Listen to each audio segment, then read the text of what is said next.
वाली screen visible झाली सगळ्यांना. सर भाऊ बसून घ्या पटकन. चला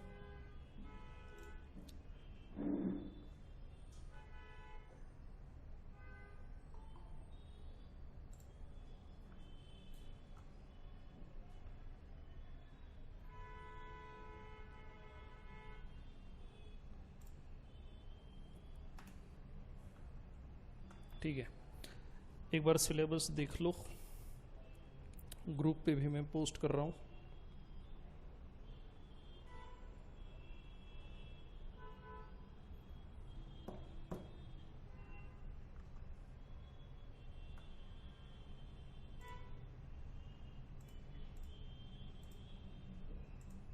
देखो स्क्रीन विजिबल हुई होगी.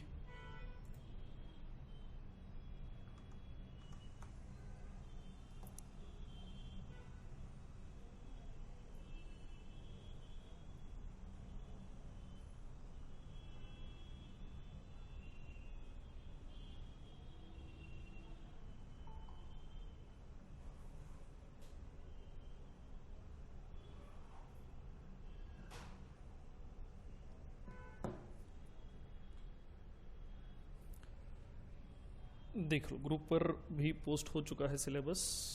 भी पढ़ लो. सी की थोड़ी सी रिवीजन करेंगे, ज़रूरी है. तो पहले 4-5 लेक्चर्स सी पे रिवाइज करेंगे. फिर बेसिक्स ऑफ सीपीपी होगा. वाचून घ्या एकदा.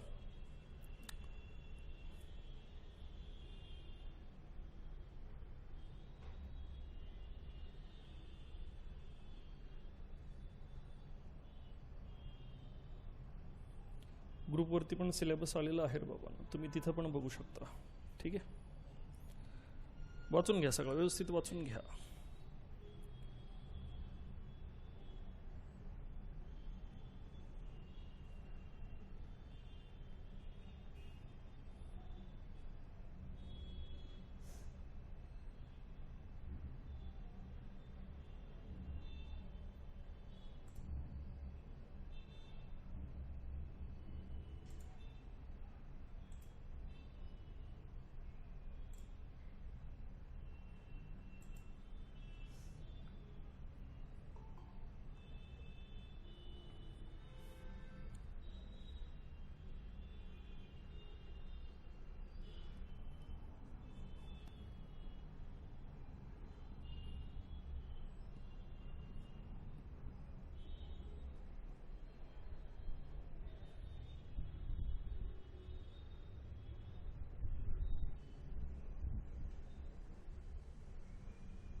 चला वाचला. पढ़ लिया सिलेबस ऑनलाइन वाले. देख लो. Strings, constructor, destructor, operator overloading, inheritance, polymorphism, file handling, exception handling, template, standard template library. Okay. बाकी फीस वगैरह सब मैंने यहाँ पे लिखा हुआ है. रिक्वायरमेंट्स हमारी क्या होनी चाहिए वो भी यहाँ पे दिया हुआ है. हमें क्या चाहिए? सी लैंग्वेज. ओके. पता होनी चाहिए आपको व्हाट इज सी लैंग्वेज. ठीक है. और उसमें भी क्या क्या चाहिए वो स्पेसिफिकली मेंशन किया हुआ है. ऑनलाइन वाले बघून घ्या एकदा. Variables, data types, keywords, operators, if else, switch case, loops, functions, array structure, pointer छोड़ के जो भी है हमें वो सब कुछ चाहिए. पॉइंटर थोड़ा सा डिफिकल्ट पार्ट होता है तो समझने में मुश्किल हो जाती है. No issues. राइट. तो पॉइंटर हमें नहीं करना है, हम खुद कर लेंगे पॉइंटर. डोंट वरी, हम पॉइंटर कर लेंगे.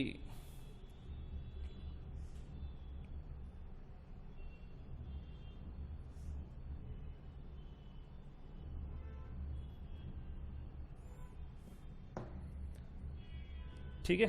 तो पॉइंटर्स छोड़ के आप जितना कर सकते हो वो आपको करना पड़ेगा. फीस कुछ मेरे ओल्ड स्टूडेंट्स है जिन्होंने सी लैंग्वेज शुरू की थी मेरे साथ, उनकी अलग रहेगी और न्यू स्टूडेंट्स की फ़ी थोड़ी अलग रहेगी. ज़्यादा डिफरेंस है नहीं, बट वो मैंने रखा हुआ है इस बार. ओके. क्लियर है? सिलेबस समझ गए हो? ओके. चैप्टर्स जो है वो एक बार ज़रा देख लेते हैं.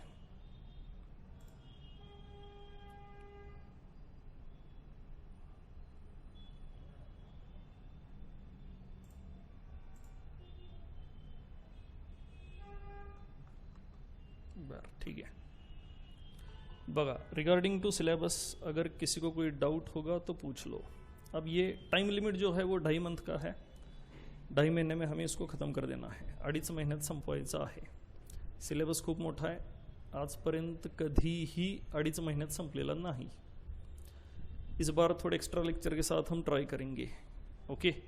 दूसरी बात, ऑनलाइन वाले सिलेबस आता है तुमच्याकडं, तो आप कुछ बाकी की चीज़ें ज़रा देख लेते हैं, ठीक है। सी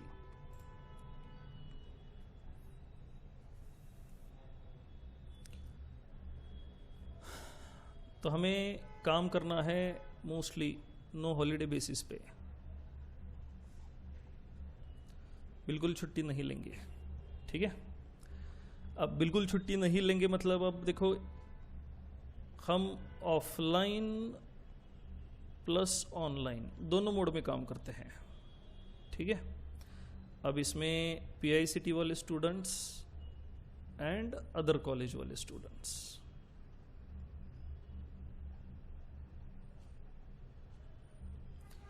PICT जो है वो कंपलसरी ऑफलाइन रहता है, उन्हें एडमिशन ऑफलाइन ही मिलेगा। आप कौन से कॉलेज से हो? अच्छा, तो PICT वालों का कंपलसरी ऑफलाइन रहेगा। अदर कॉलेजेस जो है इनके पास ऑप्शंस हैं, आप या तो ऑफलाइन चूज़ कर सकते हो या फिर आप ऑनलाइन चूज़ कर सकते हो, ओके। ये आप पे डिपेंड करता है। जब आप एडमिशन लेने वाले हो तब आपको ये डिसाइड करना होता है कि आप ऑफलाइन के लिए जाओगे या फिर ऑनलाइन के लिए जाओगे, ओके, ठीक है। तो अगर आप ऑनलाइन जा रहे हो then you will continue online, और अगर आप ऑफलाइन चूज़ कर रहे हो तो आपको कंपलसरी यहाँ क्लास में आना ही पड़ेगा, ठीक है, राइट, डन। तो ये आपको एडमिशन के टाइम पे डिसाइड करना होता है। एडमिशंस हमारे ऑलमोस्ट आफ्टर 6 लेक्चर्स हम एडमिशंस कंटिन्यू करेंगे, ठीक है। पहले 6 लेक्चर्स जो है वो कम्प्लीटली फ्री रहेंगे। पहले 6 लेक्चर्स में आपको डिसाइड करना है कि आप सी के साथ फैमिलियर हो या नहीं, आप CPP कर सकते हो या नहीं, या फिर आपको पहले सी करना चाहिए फिर CPP करना चाहिए, ओके। ये सारी चीज़ें हैं जो आपको डिसाइड करनी होती है पहले 6 दिन में, ओके। बट उसमें करना क्या है वो हम सोचेंगे कि अगर चलो हमें उतना सी नहीं पता जितना मुझे एक्सपेक्टेड है तो फिर हम क्या क्या कर सकते हैं, okay. We have different options, वो देख लेते हैं। बट पहले लेक्चर का समझ लो, अदर कॉलेज के पास ये 2 ऑप्शंस हैं, ठीक है, डन। तो ये मैटर क्लोज हुआ। अब सिर्फ PICT के लिए बात कर रहे हैं और ऑफलाइन एडमिशन्स के लिए। PICT और ऑफलाइन वाले जो भी बच्चे ऑफलाइन को एडमिशन लेंगे बस उनकी बात हो रही है अभी। तो आपको Monday to Friday compulsory offline रखा हुआ है इस बार, और सैटरडे संडे जो है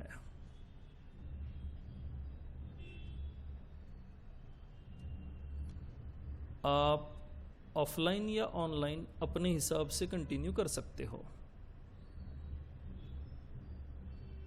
सैटरडे संडे, ठीक है। आप चाहो तो आप ऑनलाइन ज्वाइन कर सकते हो, आप चाहो तो आप ऑफलाइन भी कंटिन्यू कर सकते हो, राइट। इतना काफ़ी है, ठीक है।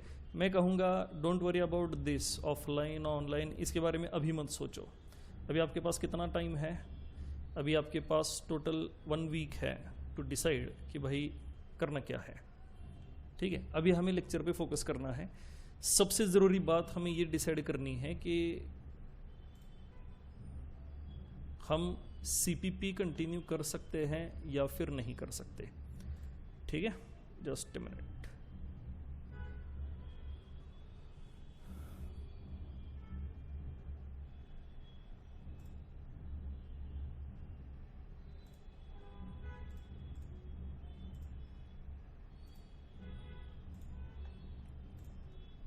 ओके, तो ऑफलाइन ऑनलाइन वाला फंडा छोड़ दो। अदर कॉलेजेस के लिए दोनों ऑप्शंस अलाउड है, PICT के लिए भी बहुत ही कंफर्टेबल है।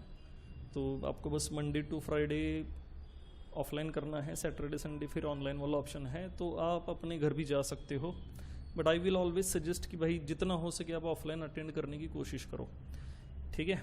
चलो अब सोचते हैं कि who can enroll?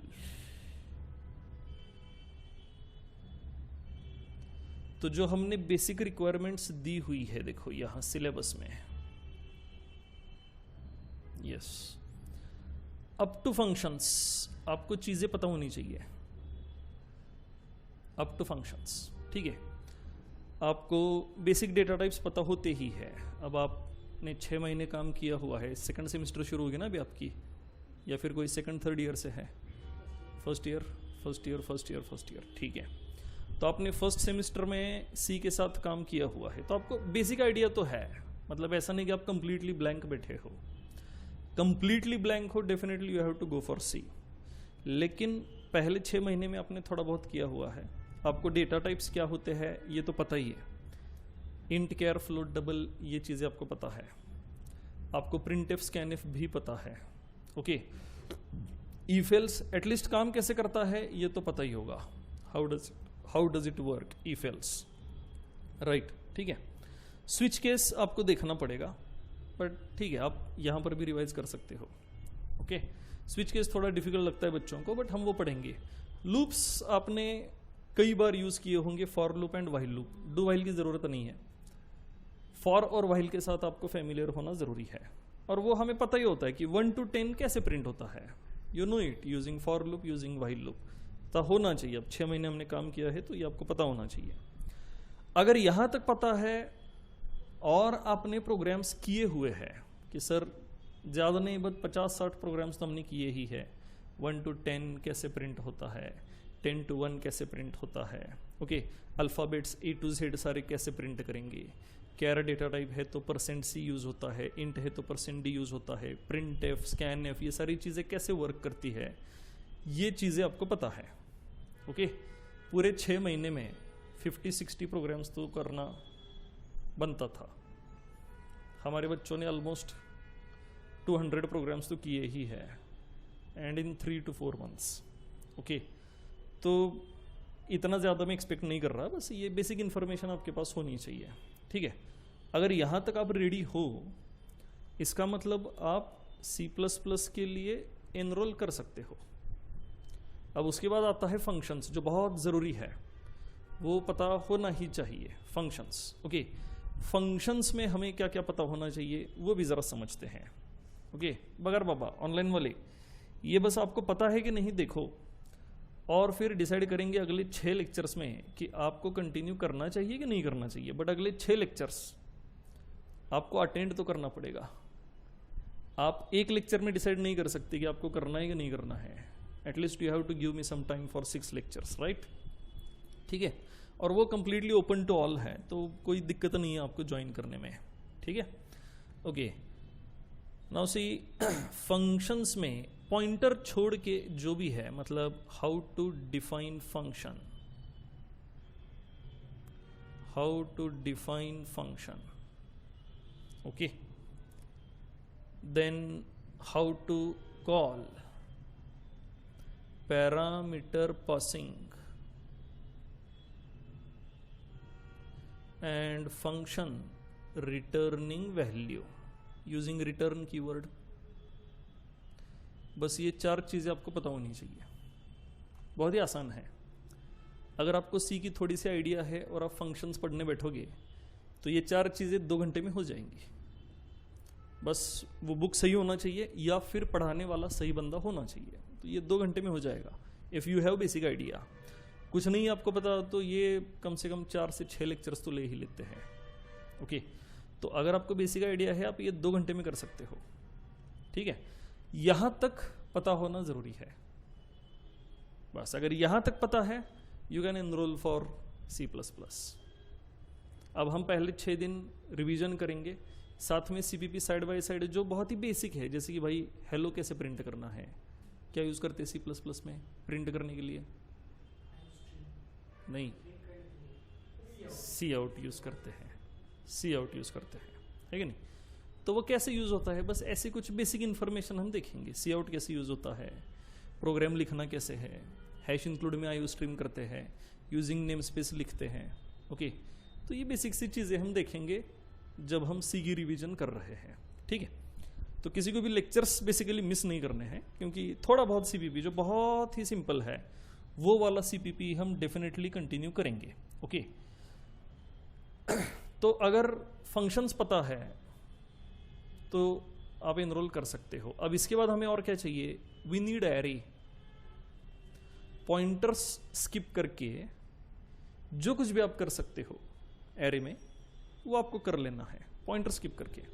बाकी एरे यूज करना वैसे है बहुत सिंपल, आपको सिंपली स्क्वायर ब्रैकेट वाले सिंटैक्सेस यूज करने होते हैं, दैट्स ऑल।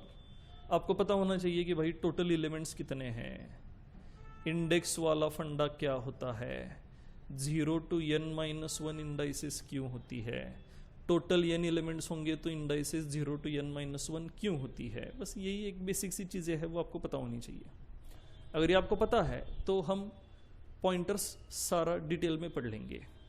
फिर पॉइंटर अरिथमेटिक क्या होता है, उसे यूज़ करके एरे कैसे एक्सेस होते हैं, स्ट्रिंग वाला फंडा क्या होता है, ये सारी चीज़ें हम पढ़ लेंगे। बट उसके लिए आपको बेसिक्स ऑफ एरे पता होना चाहिए, बेसिक्स, बिल्कुल बेसिक्स चाहिए और कुछ नहीं, ठीक है। नहीं भी पता होगा तो पहले 6 दिन तो हम रिवीजन करेंगे, इमीडिएटली हमें एरे की ज़रूरत नहीं है। फिर जब सीपीपी शुरू होगा, पहला चैप्टर खत्म होगा, तो पहले चैप्टर के एंड में जहाँ न्यू ऑपरेटर की शुरुआत होने वाली है वहाँ हमें एरे की ज़रूरत है। मतलब 6 दिन के बाद आगे और आपके पास 6 दिन रहेंगे टू रिवाइज एरे। तो यू हैव ऑलमोस्ट 12 दिन है आपके पास, और 12 दिन बाद हम सीपीपी शुरू करेंगे, थोड़ा थोड़ा थोड़ा थोड़ा फिर आगे बढ़ेंगे। ओके, ठीक है। बट मैं एग्जैक्टली आइसोलेट नहीं कर पाऊंगा अभी कि ये सी होगा ये सीपीपी होगा, नहीं, दोनों साथ में मिक्स चलेंगे। ओके, जहां ज़रूरत होगी आई विल एक्सप्लेन सीपीपी, तो मिस नहीं करना है। ये एक्सप्लिसिटली क्यों बता रहा हूँ, ये पुराने बच्चों का चलता है कि हाँ सी की रिवीजन चल रही है तो छोड़ दो, 15 दिन बाद ज्वाइन करेंगे, नहीं, तब तक सी इन गया, सी आउट गया, ऑब्जेक्ट गया, आईओ स्ट्रीम गया, कैसे प्रोग्राम रन करना है, सेव करना है, डेव सीपीपी यूज़ कैसे करना है, सब कुछ गया। ओके, तो लेक्चर कोई भी मिस नहीं करना है, राइट।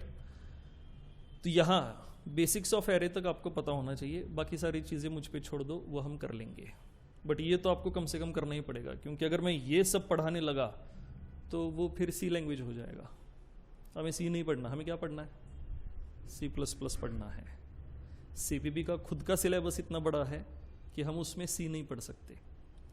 तो पहले 6 महीने आपके उसी के लिए थे कि आप थोड़ा बहुत सी पढ़ लो, सो दैट अगले 6 महीने में आप क्या पढ़ोगे, C++। लेकिन बहुत से बच्चों का ये प्रॉब्लम है, सी को सीरियसली नहीं लिया। क्यों नहीं लिया, किसी ने बताया नहीं। सी का एक स्टेटमेंट है बहुत ही famous, C is mother of all languages, आहे का नाही। कुठल्याही पुस्तकात गेलं तरी ते कुठेतरी स्टेटमेंट असते, कुठे प्रस्तावनेत बघा, इंट्रोडक्शन मध्ये, फर्स्ट चैप्टर में, कहीं पे तो आपको मिल ही जाएगा, C is mother of all languages. तो डेफिनेटली उसको समझना ज़रूरी है। अगर आपको ओरिजिन पता है तो आगे कोई भी लैंग्वेज आप आसानी से पढ़ सकते हो। बट हमारा प्रॉब्लम क्या है, बेसिक्स छोड़ के हम जंप कर रहे हैं, हमें सीधे पाइथन पढ़ना है, हमें सीधे डेटा साइंस पढ़ना है, हमें सीधे एआई पढ़ना है, नहीं होगा। अगर मैं कहूँ कि दुनिया बहुत आगे निकल चुकी है, सीधे एक्टिव पैसिव वॉइस पढ़ो, ABCD पढ़ने की ज़रूरत नहीं है, होगा नहीं होगा ना, बिना ABCD के कुछ नहीं हो सकता। इंग्लिश आना ज़रूरी है तो ABCD पता होना ज़रूरी है। अब ये नहीं कह सकते कि चलो ABCD पुराना हो गया, अब सीधे एक्टिव पैसिव वॉइस पढ़ेंगे, होगा। किसी भी लैंग्वेज को समझना है तो उसके जो बेसिक कैरेक्टर्स है वो इंट्रोड्यूस होना ज़रूरी है। तो प्रोग्रामिंग वाली दुनिया अगर समझनी है तो सी उसका बेसिक कैरेक्टर है, उसे समझना बहुत ज़रूरी है। समझ रहे हो कि नहीं। यहाँ सबसे ज़रूरी क्या है, सी में हमें बहुत सी चीज़ें खुद करनी पड़ती है, पाइथन में जाओगे बहुत सी चीज़ें करके दी हुई है। फिर लोग कहते हैं कि हाँ अगर करके दिया है तो टाइम वेस्ट क्यों करें, सही बात है। But the moment some new challenges arrive, आप डिपेंडेंट बन जाते हो, क्योंकि आप खुद से डेवलपमेंट नहीं कर सकते, आप डिपेंडेंट हो किस पे, जो पहले से दिया हुआ है।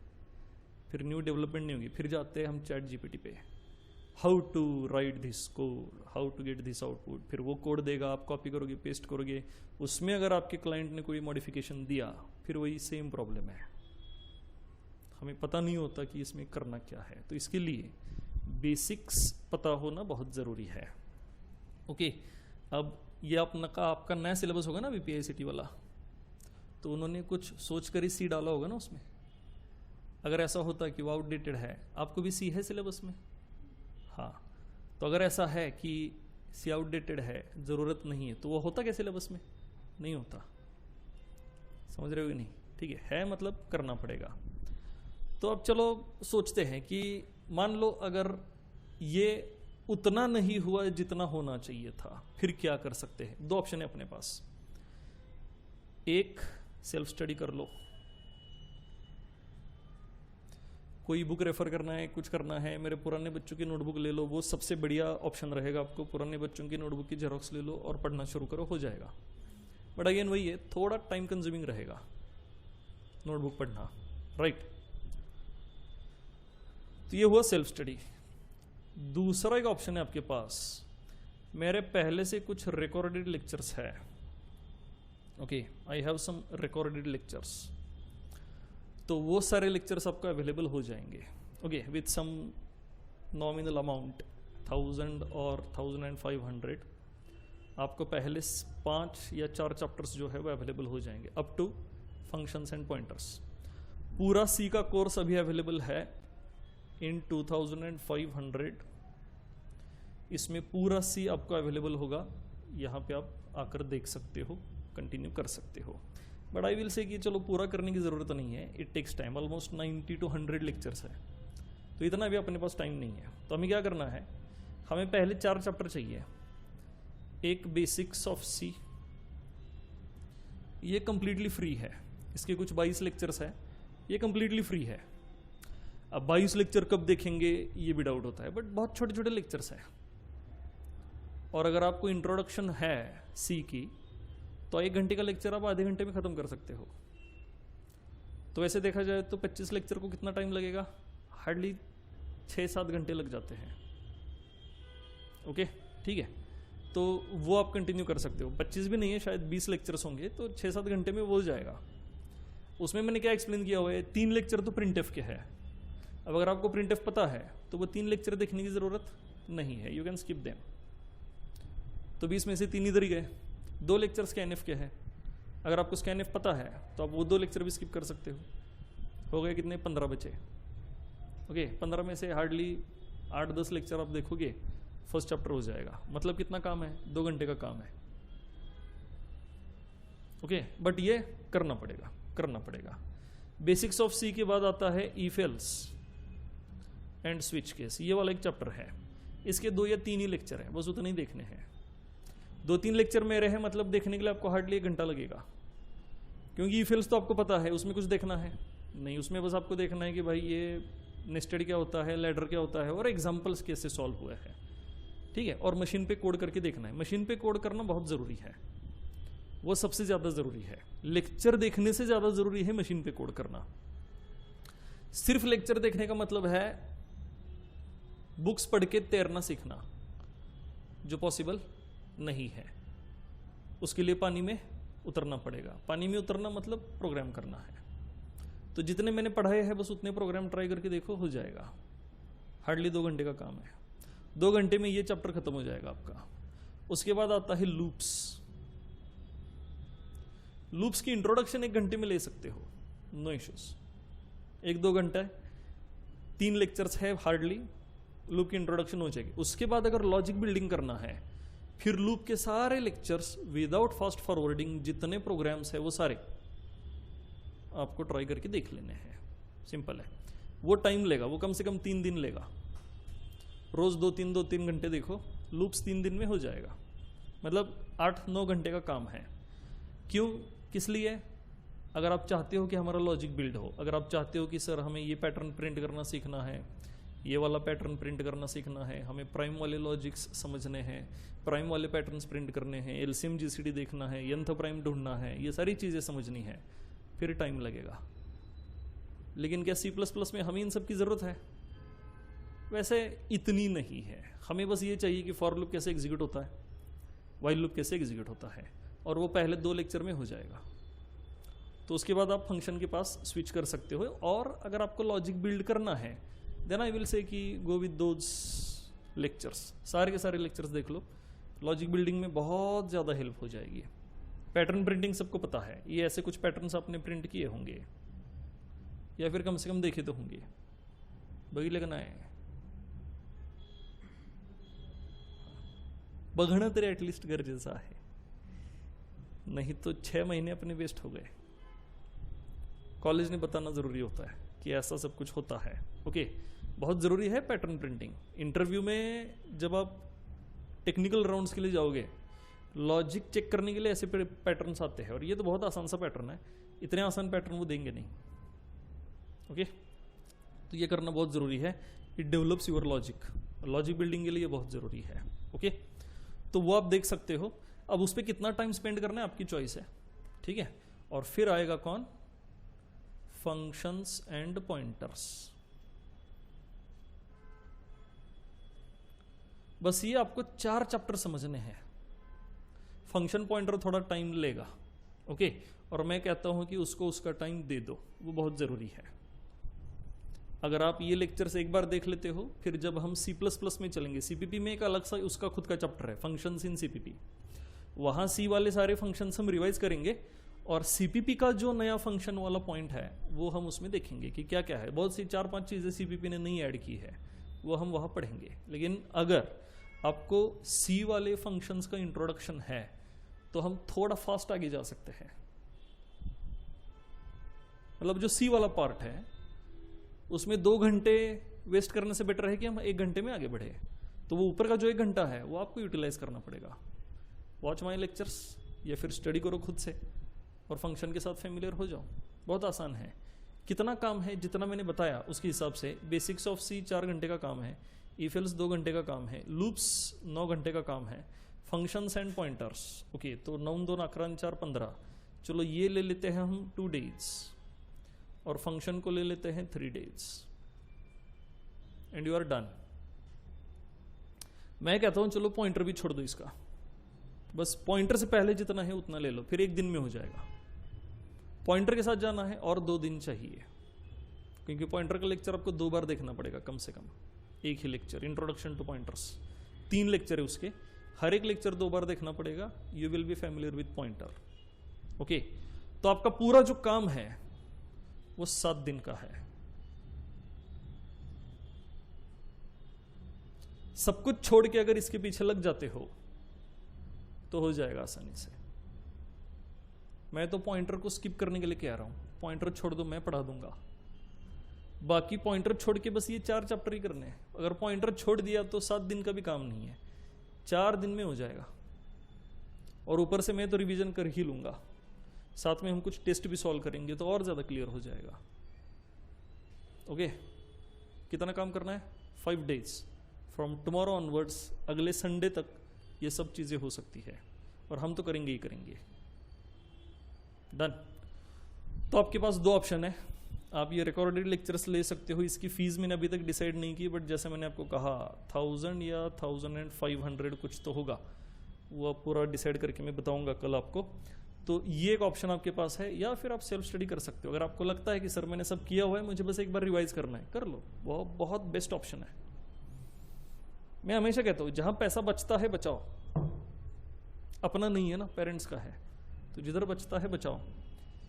लेकिन पैसा बचाने के चक्कर में पीछे नहीं रहना है। अगर 1500 में ये सारी चीज़ें ठीक से हो रही तो फिर करना चाहिए, नो इश्यूज। ये जिंदगी भर के लिए होगा। चलो जिंदगी भर का छोड़ दो, हमें बस 4th ईयर की प्लेसमेंट तक चाहिए, तब तक हमें नहीं भूलना है, तब तक ठीक से करना है। उसके बाद कंपनी भूलने नहीं देती, डोंट वरी। ओके, तो हमें तब तक के लिए हम 1500 तो स्पेंड कर ही सकते हैं, बट फिर भी आपकी चॉइस है। पिछली बैच तक मैं फ्री दे रहा था, अब फ्री नहीं है। ओके, अब चार्जेबल रहेगा। ओके, तो मेरी तरफ से डन है, राइट। और किसी को कोई डाउट होगा ऑनलाइन वाले, आप पूछ सकते हो if you have any doubt. Time जो है अपना रोज का लेक्चर का वो रहेगा 6 to 7:40 अगले 1 हफ्ते तक। एक हफ्ते बाद हम फिर से एक बार डिसाइड कर लेंगे। ओके, 2 टाइम रहते हैं अपने, 6 to 7:40, दूसरा होता है 7:45 to 9:30 और तीसरा रहता है 9:30 to 11:30। ओके, 3 टाइम है अपने पास। तो उसमें से अभी हम 6 to 7:40 के लिए जा रहे हैं, सो दैट कॉलेज के बाद इमीडिएटली आपका क्लास हो जाएगा। ठीक है, तो ये एक ऑप्शन है आपके हमारे पास। लेक्चर भी अपने ये वीक 6 to 7:40 ही होंगे या फिर 7:30। ठीक है, हाँ, और ये टाइम अगर डिसाइड हो जाता है अपना, ठीक है, तो हफ्ते में 2 लेक्चर हमारे ऑनलाइन रहेंगे जो एक्स्ट्रा होगा। 6 to 7:40 लेक्चर होगा, फिर रात को 9:30 से 11:30 बजे तक एक्स्ट्रा लेक्चर सबके लिए ऑनलाइन रहेगा। वो ज़रूरी है, नहीं तो 2.5 महीने में सिलेबस कंप्लीट नहीं होगा और हमें कुछ भी स्किप नहीं करना है। साथ में हमें असाइनमेंट्स भी सॉल्व करनी है, प्रैक्टिकल्स भी सॉल्व करनी है। ओके, तो हमें थोडे एक्स्ट्रा एफर्ट्स लेणे पडेंगे, राईट। बघा, ऑनलाईनवाले कुणाला काही शंका असेल तर तुम्ही विचारू शकता। संडे वाला टाइम दोपहर को रहता है 3 बजे से 6 बजे तक।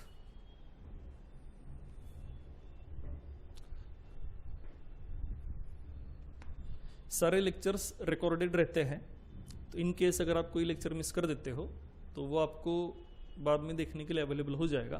बस उसके कुछ रूल्स हैं, वो रूल्स हमें फॉलो करने पड़ेंगे, वो हम बाद में देख लेंगे, नो इश्यूज। अभी हमें क्या समझना है, हर रोज़ लाइव लेक्चर अटेंड करना ही है। ऑफलाइन आ रहे हो तो हर रोज़ यहाँ पहुँचना है, ऑनलाइन कर रहे हो तो हर रोज़ लेक्चर देखना है। रिकॉर्ड वगैरह करना नहीं है, लाइव लेक्चर देखना है, नोट्स प्रिपेयर करनी है, हर रोज़ मुझे फ़ोटोज़ भेजने हैं ऑनलाइन वालों के लिए। ये कुछ चीज़ें हैं, वो हम बाद में देख लेंगे। ओके, बघा, ऑनलाइन वाले अजून काही कुणाला शंका असेल तर विचारा, नाहीतर मग आपण पुढे जाऊया। आज से हम शुरू करेंगे रेगुलर। ओके, बिल्कुल टाइम वेस्ट नहीं करेंगे, 2 महीने में ख़त्म कर देना हमें। आपके फाइनल एग्ज़ाम से पहले हमारे एग्ज़ाम होना ज़रूरी है, so that we will understand कि भाई और कौन से टॉपिक्स पे फोकस करना चाहिए। CGPA 9 से नीचे नहीं होना चाहिए। किती आला फर्स्ट सेमिस्टरचा रिजल्ट नहीं आला अजून?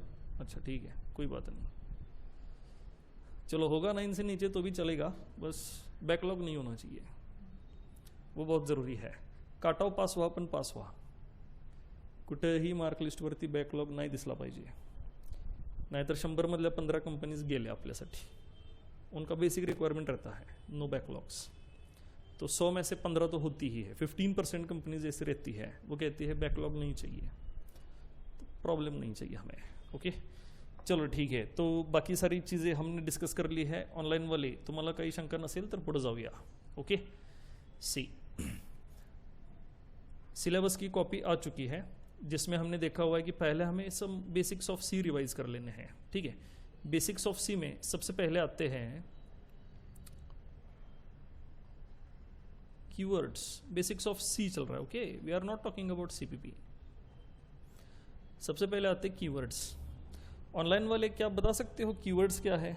मुझे पर्सनल चैट पे मैसेज कर दो, बस ग्रुप पे मैसेज नहीं करने हैं आंसर्स, ग्रुप पे आंसर्स मैसेज नहीं करने हैं। ओके, कीवर्ड्स क्या होते हैं बता सकते हो?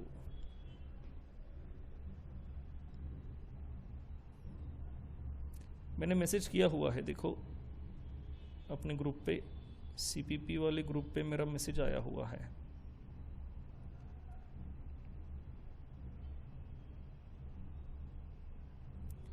हेलो करके मैंने एक मैसेज किया हुआ है। ओके, तो कीवर्ड्स क्या होते हैं? Yes, what are keywords? चलो एग्जांपल ही बता दो, डेफिनेशन मैं बता दूंगा।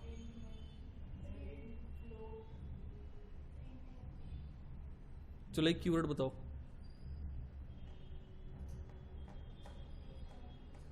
हाँ, रिटर्न कीवर्ड है, करेक्ट। और इंट कीवर्ड है, इंट मेन कीवर्ड नहीं है, इंट कीवर्ड है। फ्लोट भी कीवर्ड है, ओके। और कुणीतरी सी इन मैसेज केला होता, सी इन इज नॉट कीवर्ड, और हम सी की बात कर रहे हैं अभी। फ्लोट एक कीवर्ड है, सही है। और कुछ याद आ रहा है? अब int, float, char, double, all these are data types. Signed, unsigned, long, short, all these are data types. They are keywords, no doubt. चलो उसको छोड़ दो, अब और बताओ. Goto is also a keyword. Okay. Goto is also a keyword. While is also keyword. For is also keyword. Do is also keyword. Okay. So there are so many keywords जो आप use कर रहे हो. If है, else है, break है, switch है, continue है, राइट, डिफ़ॉल्ट है.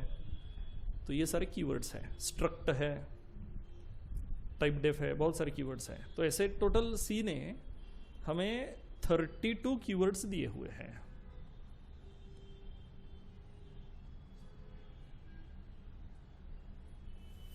उसमें से कुछ बेसिक है पहले 4 चैप्टर के, वो आपको पता होने चाहिए जो अभी मैंने आपको बताया. इंट, कैर, फ्लोट पता होना चाहिए. While, for, do while, return, ये सारी चीज़ें आपको पता होनी चाहिए. ओके, चलो ठीक है. कीवर्ड के बाद आते हैं वे data types. Specifically data types. Okay, data types are keywords. कौन कौन से डेटा टाइप्स हैं? सिर्फ 4 बेसिक डेटा टाइप्स है. कौन से? एक है इंट, दूसरा char, then float and double. Yes, ये 4 बेसिक डेटा टाइप्स है. और कोई बेसिक डेटा टाइप सी में अवेलेबल नहीं है. ये 4 बेसिक है. ठीक है. अब ये डेटा टाइप्स का मतलब चेंज करने के लिए, मीनिंग बदलने के लिए, छोटी वैल्यू बड़ी वैल्यू करने के लिए, पॉजिटिव निगेटिव करने के लिए हमें कुछ और कीवर्ड्स दिए गए हैं. जैसे कि हमें दिया गया है लॉन्ग एंड शॉर्ट, या फिर पॉजिटिव निगेटिव डिसाइड करने के लिए हमें दिया गया है signed, unsigned. They are not keywords, we call them modifiers, जो आपके डेटा टाइप का मीनिंग जो है मॉडिफाई कर देते हैं. जैसे कि अगर आप लॉन्ग इंट करोगे या लॉन्ग इंट करोगे तो इंट का मतलब बदल जाता है. इंट कितने बाइट्स का होता है? 4 बाइट्स का होता है. 8 बाइट्स का नहीं होता, 4 बाइट्स का होता है. ओके, मतलब वो भी डिपेंड करता है कि आप जीसीसी कंपाइलर के साथ जा रहे हो या फिर टर्बो सी वाले कंपाइलर के साथ जा रहे हो. जीसीसी के साथ जाओगे तो 4 बाइट का रहेगा, जो हम यूज़ करते हैं पुणे यूनिवर्सिटी में. जीसीसी चाहिए. और टर्बो सी के साथ जाते हो तो इंट आपका 2 बाइट्स का रहेगा. ओके, तो लॉन्ग इंट जो है वो 4 बाइट का होगा. वही अगर आप लॉन्ग इंट कर देते हो तो वो 8 बाइट्स का रहेगा. मोर मेमोरी मोर वैल्यूज. 4 बाइट की इंटीजर में कम वैल्यू स्टोर होती है, 8 बाइट की इंटीजर में ज़्यादा वैल्यू स्टोर होती है, बहुत ज़्यादा वैल्यू स्टोर हो जाती है. ओके, ठीक है. तो इस तरह से जो मीनिंग बदला, मेमोरी 4 बाइट की थी फिर 8 बाइट की बनी, तो मॉडिफाई हुआ ना. इसलिए हम इन्हें क्या कहते हैं? हम इन्हें कहते हैं मॉडिफायर्स, जो आपको पता होने चाहिए. ठीक है. फर्स्ट चैप्टर जो है वो कंप्लीटली ओपन है, फ्री है, कभी भी आप उसे एक्सेस कर सकते हो. तो मैं कहूँगा आज से ही एक्सेस करना शुरू करो, क्योंकि वो फर्स्ट चैप्टर सी, CPP, जावा, पाइथन सबका बेसिक है. किसी भी लैंग्वेज में जाओ वो फर्स्ट चैप्टर आपको नेसेसरी है. तो वो देख लो, उसमें बिट फॉर्मेशन वगैरह सब कुछ दिया हुआ है कि 4 बाइट यूज़ करके हम नंबर रिप्रेजेंट करेंगे मतलब क्या करेंगे, 8 बाइट यूज़ करके रिप्रेजेंट करेंगे मतलब क्या करेंगे, कैर 1 बाइट का है मतलब क्या होगा, कितने कैरेक्टर से, ASCII वैल्यू क्या होती है, %d %c कैसे, कब, प्रिंटफ स्कैनफ में कैसे यूज़ होते हैं, सब कुछ ठीक से एक्सप्लेन किया हुआ है इन डिटेल. कोई शॉर्टकट नहीं, कुछ नहीं. ओके, तो वो आपको फर्स्ट चैप्टर बिल्कुल क्लियर एक्सप्लेन कर देगा. ओके, तीसरा है डेटा टाइप्स के बाद आता है variable. How will you define variable? क्या कहोगे वेरिएबल को? चलो ये बताओ किस लिए यूज होता है variable? To store some value. Yes, कोई भी वैल्यू स्टोर करनी है यू नीड वेरिएबल. ओके, अब कुछ भी स्टोर करना है तो हमारे पास होनी चाहिए मेमोरी. और सी क्या कहती है, कुछ भी स्टोर करना है तो आपके पास क्या होना चाहिए, वेरिएबल। इसका मतलब हर वेरिएबल के पास कौन है, मेमोरी है। बस एक सिंपल सा रूल हमें फॉलो करना होता है, if you want to use variable you have to create one. अगर वेरिएबल यूज करना है तो क्या करना पड़ेगा, उसे क्रिएट भी करना पड़ेगा। वेरिएबल क्रिएट करने की प्रोसेस को कहते हैं variable declaration.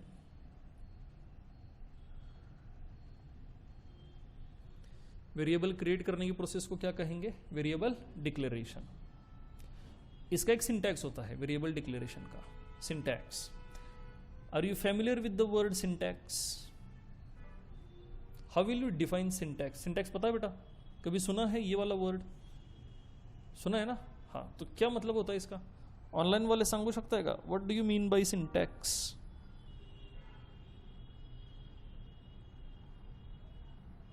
Printf scanf keyword नाही रे बाबांनो.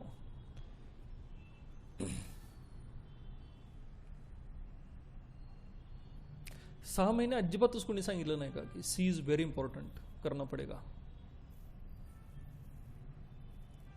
सांगितलं पण आम्ही केलं नाही, असंही असू शकतं. बऱ्याचदा असंच होतं. पण असं कधीच होत नाही की आम्हाला कुठनंच कळालं नाही की सी अजिबातच गरजेचं नाही. कुठं ना कुठं तरी कळतंच की सी केलं पाहिजे आपल्याला, पण आपण नाही करत. क्योंकि थियरी पेपर रहता होगा शायद, या फिर एमसीक्यू. कोणा कसा होता पेपर? प्रैक्टिकल नव्हतं ना? प्रैक्टिकल होना चाहिए. हमारे टाइम पे 100 मार्क्स का प्रैक्टिकल होता था सी का, ऊपर से 100 मार्क्स का थियरी पेपर, 200 मार्क्स सी. फिर थियरी में भी प्रोग्राम लिखने पड़ते थे. प्रैक्टिकल में तो करनी है, थियरी में भी प्रोग्राम लिखने हैं. तुमचं लय सोपं झालं आता. किती मार्क्स पेपर असतो तुमचा? आणि 40 marks?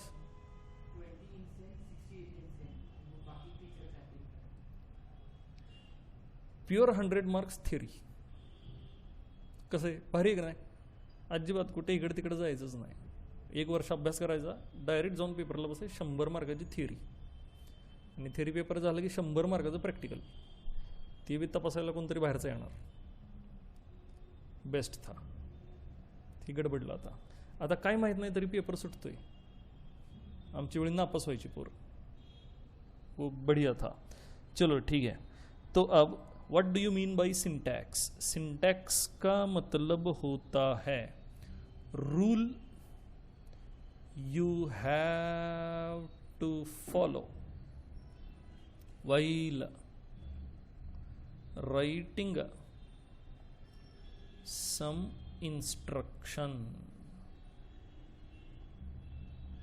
while writing some instruction. हम प्रोग्राम लिखते हैं मतलब हर लाइन पे एक इंस्ट्रक्शन ही लिखते हैं. कोई भी प्रोग्राम ले लो, अभी यहाँ पर भी होगा कोई, नहीं हमने नया पेज शुरू किया. ओके, कोई भी प्रोग्राम ले लो, 10 लाइन का, 15, 20, 50, 100, 200. Every line contains some instruction. Printf है, स्कैनएफ है, आपने इफ-एल्स यूज किया, स्विच यूज किया. Every line contains some instruction. वो इंस्ट्रक्शन लिखने के कुछ रूल्स हमें फॉलो करने पड़ते हैं, क्योंकि अगर वो रूल्स फॉलो करेंगे तो ही मशीन समझ पाएगा, नहीं तो मशीन नहीं समझ पाएगा. मशीन को एक रूल दिया हुआ है ना कि भाई प्रिंटएफ अगर इस तरह से दिखा, प्रिंट एफ, PRINTF, सब कुछ लोअर केस अल्फ़ाबेट में, अगर ऐसा दिखा तो प्रिंट वाला काम करना है, नहीं तो प्रिंट वाला काम नहीं करना है. मतलब वो पता ही नहीं होता कंपाइलर को कि क्या है. अगर आपने कुछ ऐसा लिखा तो कंपाइलर अंडरस्टैंड नहीं कर सकता, क्योंकि उसे कौन सा रूल पता है, लोअर केस वाला प्रिंटएफ.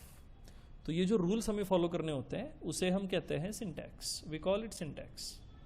ये जो रूल्स है उन रूल्स को हम कहते हैं सिंटैक्स. समझ गए हो?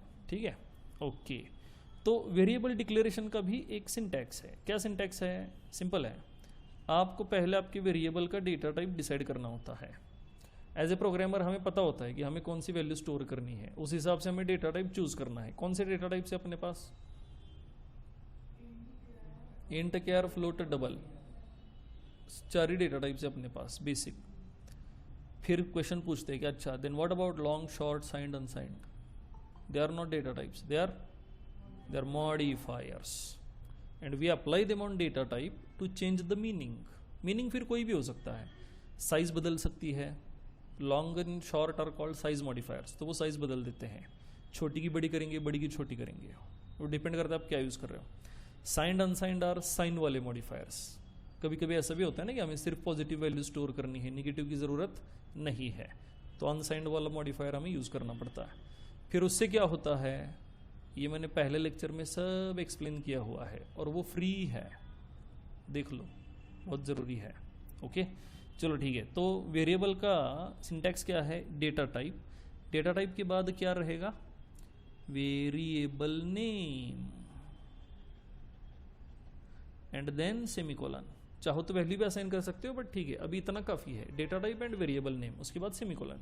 मान लो मुझे प्राइस स्टोर कर देनी है किसी की, प्राइस, तो क्या डेटा टाइप चूज करोगे आप, मैक्सिमम एक्यूरेट चाहिए फ्लोट ले सकते हो, नहीं तो इंट के साथ भी जा सकते हो। चलो फ्लोट के साथ चलते हैं, तो मैंने कहा फ्लोट प्राइस, हो गया डिक्लेरेशन, तो प्राइस वाला वेरिएबल क्रिएट होगा और कितने बाइट्स उसे एलोकेट होंगे, 4 बाइट्स एलोकेट होंगे। फ्लोट की मेमोरी 4 बाइट की है तो प्राइस बना और 4 बाइट वाली मेमोरी इसको एलोकेट हो चुकी, बस हो गया।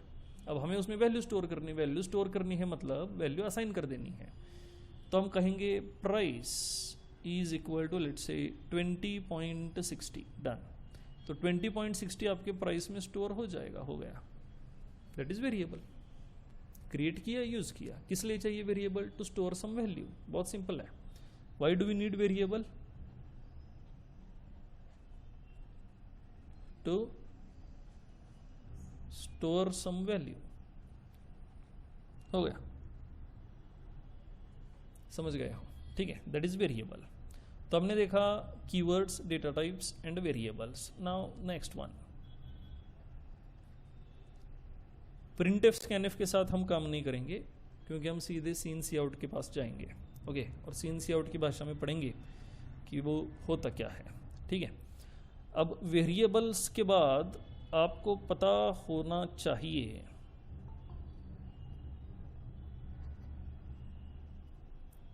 If else condition. Printf scanf आपने कम से कम एक बार तो यूज किया ही है, ठीक है। क्या कैसे यूज होता है प्रिंटफ, बता सकते हो, प्रिंटफ ओपनिंग ब्रैकेट, फिर डबल कोट में आपका मैसेज रहता है, double quote complete semicolon, this is first syntax और फर्स्ट टाइप जो सिर्फ मैसेज प्रिंट कर रहा है।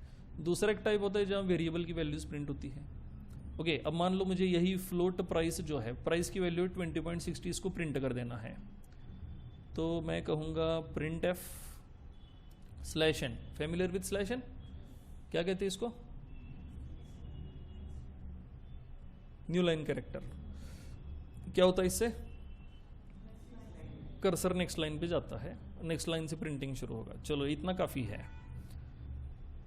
प्राइस इज इक्वल टू, क्या होगा इक्वल टू के आगे, परसेंट वाला कैरेक्टर, कौन सा होगा, फ्लोट के लिए एफ होता है, तो सिंपल है ना, कैर का सी है, फ्लोट का एफ है, इंट का डी है, आई भी होता है बट चलो आपको डी पता है तो डी यूज कर लो, okay. So price is equal to percent F, double quote complete, और डबल कोट के बाहर यहाँ आपका वेरिएबल हो गया। वही अगर प्राइस की वैल्यू स्कैन करनी है तो हमें क्या यूज करना पड़ेगा, स्कैन एफ। स्कैन एफ का जो डबल कोट है इसका एक रूल याद रखना, अगर आज कुछ नहीं सीखे तो स्कैन एफ का ये रूल याद रखना, डबल कोट के अंदर सिर्फ फॉर्मेट स्पेसिफायर मेंशन करने हैं और कुछ नहीं, no space, no slash n, nothing else, only format specifier. Slash n, space, ये सारी चीज़ें यूज़र को दिखाने के लिए होती है। स्कैन एफ यूज़र से ले रहा, कुछ दिखा नहीं रहा, तो वहाँ फॉर्मेटिंग की ज़रूरत नहीं है, तो हम डायरेक्टली चलेंगे परसेंट एफ के साथ, कॉमा, एड्रेस ऑफ प्राइस, हो गया। एंड लगाना पड़ता है ना, I hope you are familiar with it, and लगाना पड़ता है। तो अगर आप मेरा फर्स्ट चैप्टर देखोगे तो आपको स्कैन एफ प्रिंट एफ पूरा क्लियर होगा, और जब आप फंक्शंस एंड पॉइंटर्स देखोगे तो आपको ये भी क्लियर होगा क्या हर बार एंड लगाना ज़रूरी है, what are the other options, तो वो आपको फंक्शंस एंड पॉइंटर्स में क्लियर हो जाएगा। ओके, वहाँ सब कुछ एक्सप्लेन किया हुआ है, पूरा एक लेक्चर हमने स्कैनएफ प्रिंटएफ शायद किया हुआ है। चलो ठीक है, तो प्रिंटएफ स्कैनएफ के साथ फेमिलियर हो गए। इसके बाद आपको पता होना चाहिए operators in C. Okay, operators in C, ये भी ओपन है, फ्री है, आप देख लो, बट फिर भी बता दूं, how many and which are operators do we have. एक है असाइनमेंट ऑपरेटर, इसको थोड़ा डिटेल में पढ़ लेना, वैसे है बहुत सिंपल। ओके, कि आपने लिखा a इक्वल टू 10, तो क्या होगा, 10 जाएगा a में स्टोर होगा, बहुत आसान है, ठीक है। बट फिर 10 a में स्टोर होगा, ये वाला एक्सप्रेशन एग्जीक्यूट होगा, और एग्जीक्यूट होके इस एक्सप्रेशन का एक रिजल्ट भी आएगा। व्हाट इज दैट रिजल्ट, यहां तक हमने डिस्कस किया हुआ है ऑपरेटर्स में, जो कंप्लीटली ओपन है, आप देख सकते हो। दूसरा है कंपैरिजन ऑपरेटर्स, कि ये लेस देन ग्रेटर देन वाले बहुत सारे हैं। तीसरा है लॉजिकल ऑपरेटर्स, एंड और नॉट, इसमें एक शॉर्ट सर्किट वाली कॉन्सेप्ट है, बहुत ज़रूरी है, वो एक्सप्लेन किया हुआ है उसमें, अब देख लो। ओके, फ्री है, ओपन है। फोर्थ वन कौन सा है, अरे अरिथमेटिक राहिले आपले महत्वाचे operators. Okay, so we have arithmetic operators. Okay, arithmetic operators, और फर्स्ट वाला था असाइनमेंट ऑपरेटर। अरिथमेटिक में देखो plus minus, addition, subtraction, multiplication, division, ये चार तो रेगुलर है, साथ में एक मॉड्यूलस ऐड हुआ है, ये आपको पता होना चाहिए, ठीक है। तो अरिथमेटिक हुआ, कंपैरिजन, लॉजिकल, उसके बाद आएगा bitwise operators, left shift, right shift, bitwise and, bitwise और, एक्सॉर, कॉम्प्लीमेंट। ओके, बिटवाइज के बाद आएगा increment decrement operator, increment decrement, plus plus, minus minus, इसमें बहुत कुछ पढ़ने जैसा है। फिर इंक्रीमेंट, पोस्ट इंक्रीमेंट, फिर प्रिंटएफ में plus plus minus minus, function में प्लस प्लस माइनस माइनस, ये सारी चीज़ें आप यहाँ कर सकते हो, देख सकते हो, बहुत ज़रूरी है एप्टीट्यूड के लिए। और लास्ट वन आता है कंडीशनल ऑपरेटर,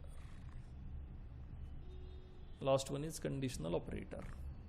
ओके, ठीक है, ये है क्वेश्चन मार्क कोलन, सारे ऑपरेटर्स बहुत ही डिटेल में फर्स्ट चैप्टर में एक्सप्लेन किए हुए हैं। ओके, देख लो, 2 लेक्चर में नहीं होगा, शायद 3 या 4 लेक्चर्स रहेंगे, करेक्ट टाइटल के साथ सब कुछ सीक्वेंस में लेक्चर्स यूट्यूब की प्लेलिस्ट में अवेलेबल है।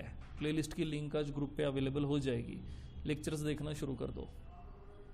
क्लियर, ठीक है। ओके, तो आज रुक जाते हैं, कल शाम को 6 बजे लेक्चर शुरू करेंगे, टुमारो एट 6 PM, ठीक है। कल का टाइम रहेगा 6 PM to 7:30। अब रुकेंगे नहीं, इसी फ्लो में आगे हम कंटिन्यू करेंगे, ठीक है। चलो, विल स्टॉप टुडे। चलो, डीएस वाले आलेगा,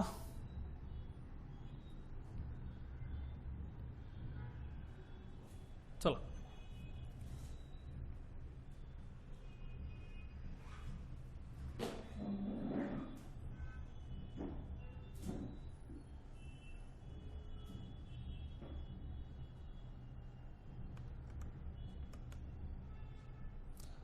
ऑनलाइन वाले